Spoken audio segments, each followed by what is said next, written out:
कहाँ दर्द हो रहा है? बीच में। बीच में। हाथ हटा लो। कहाँ है देखिए? हो रहा है अभी भी यही।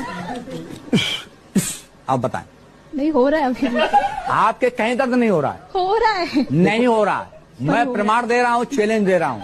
बट वो दर्द मेरा है तो मुझे तो पता नहीं नहीं, दर्द हो ही नहीं रहा आपके। इधर आ जाए निकल के। आ जाइए निकल के। आ जाइए। दर्द हो रहा है बीच में। आप बताना।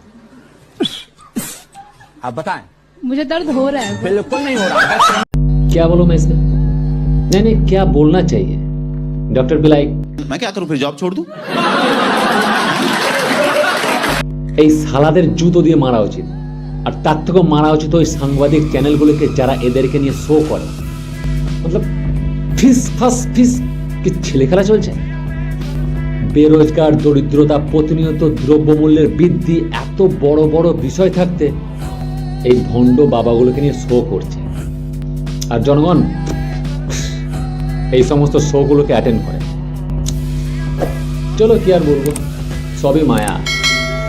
বাস একটাই কথা বলতে চাই, একটি দেশ শেষ হওয়ার পিছনে ঘুমন্ত প্রজা, জঘন্য রাজা আর পাঁচটা সাংবাদিকই যথেষ্ট।